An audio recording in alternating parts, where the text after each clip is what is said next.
Assalamualaikum warahmatullahi wabarakatuh. Di bawah dukungan Amerika Serikat, khususnya Donald Trump, Zionis Israel semakin ponggah terhadap umat Islam di Palestina. Terlebih ketika Presiden Amerika Serikat mendeklarasikan Al-Quds menjadi ibu kota Israel dan akan memindahkan kedutaan besarnya di Tel Aviv ke Al-Quds. Adolf Hitler, pemimpin tertinggi Jerman puluhan tahun yang lalu, namanya mulai terkenal ketika gerakan Nazi yang dipimpinnya mampu mendominasi Jerman dan negara-negara Eropa di sekitarnya. Salah satu manuver politiknya yang masih menjadi gunjingan hingga saat ini adalah pembantaiannya terhadap ribuan warga Yahudi Jerman yang lebih dikenal dengan peristiwa Holocaust. Dan Hitler telah memprediksi titah pembantaiannya terhadap ras yang satu ini akan selalu menjadi berita kontroversial. Karena itu Hitler mengatakan dalam buku Mein Kampf yang ditulisnya, "Tidak akan kubantai habis seluruh Yahudi, agar di masa yang akan datang, kalian mengerti alasan mengapa aku membantai mereka." Kini hampir 80 tahun setelah peristiwa tersebut, kita dapat menelaah apa alasan Hitler membantai warga minoritasnya itu. Yahudi saat ini yang disisakan oleh Hitler itu tumbuh menjadi kaum yang kuat dan banyak. Mereka tersebar hampir di seluruh negara di dunia ini. Mereka pintar dan sangat berpengaruh. Mereka berada di posisi-posisi penting pemegang kebijakan dunia. Merekalah penggagas dan pemegang IMF, PBB, dan Bank Dunia. Mereka juga memiliki ilmuwan-ilmuwan jenius peraih Nobel. 80% peraih Nobel dunia adalah Yahudi, juga ekonom dan ahli kenegaraan yang menjadi rebutan para petinggi dunia.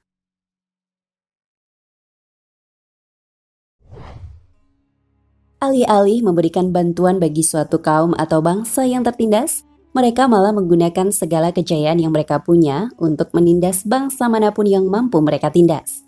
Bahkan, bangsa yang sama sekali tak bertanggung jawab atas penindasan terhadap mereka, seperti penindasan yang mereka lakukan di Palestina. Lalu muncul pertanyaan, mengapa Allah tidak membinasakan Israel yang semakin pongah mau menguasai Masjid Al-Aqsa? Pertanyaan tersebut pernah dilontarkan Ustadz Abdul Somad yang saat itu masih menjadi mahasiswa kepada Syekh Muhammad Jibril. "Wahai Syekh, kaum Ad binasa, kaum Samud binasa, kaum Madian binasa, kaum Iram binasa, kaum Fir'aun binasa. Kenapa Allah tidak membinasakan kaum Israel ini?" tanya Ustadz Somad. Syekh Muhammad Jibril tersenyum. "Yabni, anakku," kata Syekh Muhammad Jibril mengawali jawabannya.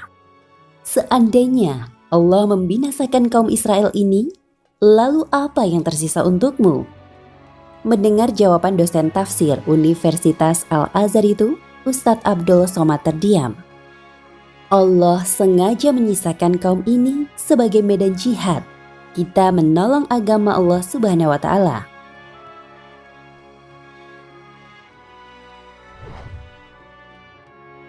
Kini Palestina kembali terluka.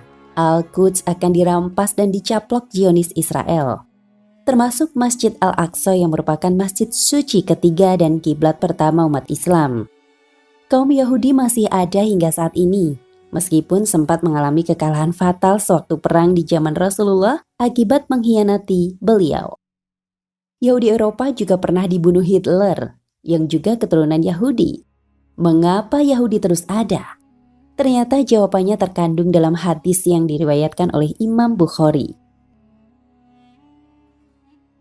Tidak seperti kaum-kaum pembangkang terdahulu yang dimusnahkan Allah. Misalnya kaum Samud, kaum Ad, kaum Madian, kaum Iram. Kaum Yahudi sampai sekarang masih ada. Allah masih menyisakan mereka.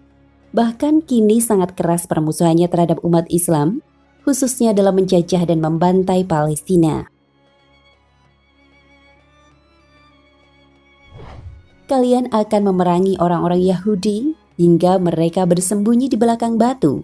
Lalu batu itu memberitahu, "Wahai hamba Allah, ini orang Yahudi ada di belakangku, maka bunuhlah ia." Hadis riwayat Bukhari. Seandainya Yahudi itu sekarang tidak ada lagi, maka orang akan berkata, mana ucapan Nabi Muhammad SAW? Berarti tak betul Nabi itu. Kata dia, kalian akan berperang dengan orang Yahudi. Buktinya Yahudi tidak ada lagi. Kata Ustadz Abdul Somad menerangkan. Jika melihat karakter Israel demikian, sebenarnya tidak perlu heran. Allah Subhanahu wa Ta'ala melalui wahyunya dalam Al-Quran sudah menggambarkan sifat buruk orang-orang Yahudi yang zalim, membuat kerusakan di muka bumi dan senang mengobarkan api peperangan dengan bangsa lainnya, terutama kaum muslimin. Wallahu a'lam bishawab.